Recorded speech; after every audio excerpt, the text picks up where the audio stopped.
రేపు ఒక WhatsApp message కూడా పంపిస్తాను నా పేరుతో. ఇది మీకు ఇచ్చే ప్యాకేజ్, గట్టిగా అడిగి తీసుకోమని. మీరు కూడా పబ్లిసైజ్ చేయండి. ఒకరోజు వేసామని అలసిపోవద్దండి.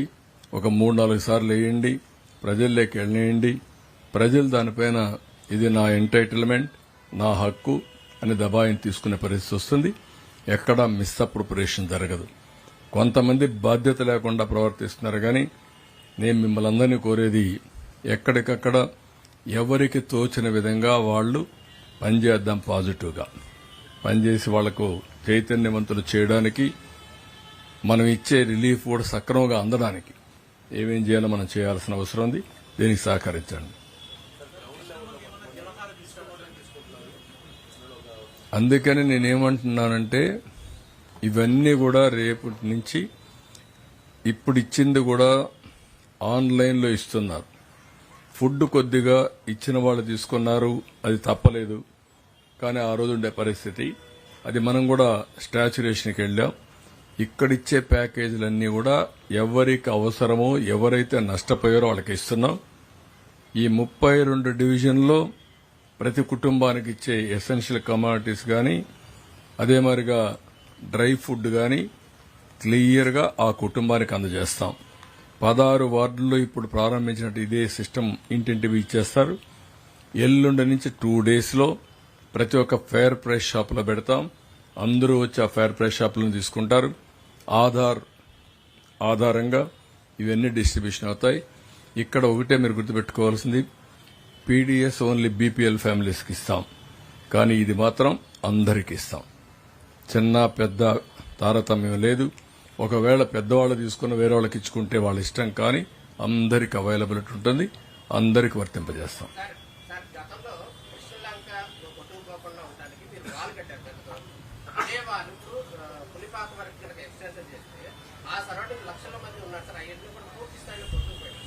డిఫరెంట్ గా అవన్నీ వర్కౌట్ చేస్తాం.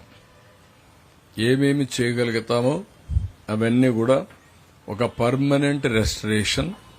గవర్నమెంట్ ఆఫ్ ఇండియాలో కూడా ఇంకా కొన్ని డిస్కషన్స్ ఉన్నాయి.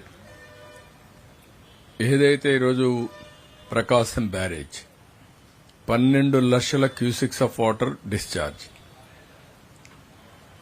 ఈరోజు ప్రకాశం బ్యారేజ్ పైన చాలా ప్రాజెక్టులు వచ్చాయి. కానీ ఈ సంవత్సరం వచ్చిన వర్షాలు మనం చూస్తే అన్ని దాటుకొని 12 లక్షలు వచ్చేసింది.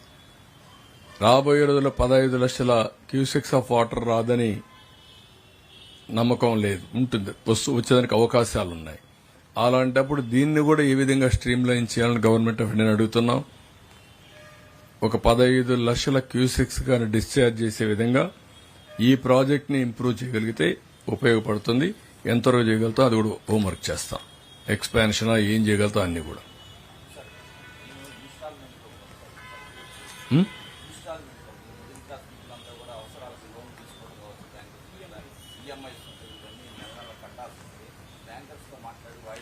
అవన్నీ కూడా వర్కౌట్ చేస్తున్నాం. మీరు ఇంటికి తీసుకున్నటి మిడిల్ క్లాస్ కావచ్చు, అప్పర్ మిడిల్ క్లాస్ కావచ్చు, లోయర్ మిడిల్ క్లాస్ కావచ్చు, వ్యాపారస్తులు కావచ్చు, ఇండ్లు కావచ్చు, అవన్నీ రీషెడ్యూల్ చేసి ఏం చేయాలో అన్ని వర్కౌట్ చేస్తున్నాం. అవన్నీ కూడా ఆధార్ కార్డ్స్ అవన్నీ ఇప్పిస్తాం. డాక్యుమెంట్స్ పెద్ద ప్రాబ్లం కాదు. ఓన్లీ ప్రాబ్లం ఫైనాన్షియల్ అసిస్టెన్స్ ఏం చేయాలి, ఎట్లా రివైవ్ అవుతారు.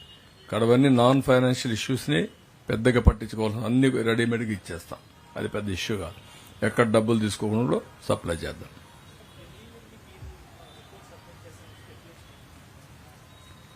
రిపోర్ట్ నేను పంపిస్తాను. కానీ అవసరమైతే ఏం చేయాలని ఆలోచిస్తున్నాం, డిస్కస్ చేస్తున్నాం గవర్నమెంట్ ఆఫ్ ఇండియాతో కూడా. నేను చెప్పింది ఈరోజు మీకు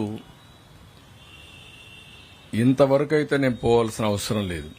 ఎంతవరకు ఈ ప్యాకేజీలు, రెస్క్యూ ఆపరేషన్స్, ఇవన్నిటికీ వీళ్ళందరినీ రీహాబిలిటేషన్ చేయాలి. ఇండ్లకు సహాయం ఇవ్వకపోతే తట్టుకోలేరు. రెండోది, వ్యాపారస్తులందరూ దెబ్బతిన్నారు. ఈ 2 కేటగిరీస్ ని ఏ విధంగా చేయాలి, ఎట్లా రీషెడ్యూల్ చేయాలి, వాళ్లకు గ్రాంట్ ఇవ్వాలి, ఇన్సెంటివ్ కింద ఇంట్రెస్ట్ కూడా తగ్గించాలి, రీషెడ్యూల్ చేసి లాంగ్ టర్మ్ ఇన్స్టాల్మెంట్స్ ఇవ్వాలి. That is very very important. ఎంతవరకు సక్సెస్ అవుతానో తెలియదు కానీ అన్ని విధాల ప్రయత్నం చేస్తాం. అవుట్ ఆఫ్ బాక్స్ థింకింగ్ కూడా చేయాల్సిన అవసరం ఉంది. రొటీన్గా ఆలోచిస్తేది కాదు, కొంత ఎక్స్ట్రాగా కూడా గవర్నమెంట్ ఆఫ్ ఇండియా చేయాలి. I'm trying my level best to convince them. వాళ్ళు కూడా సుముఖంగా ఉన్నారు. Let us see. Okay, thank you.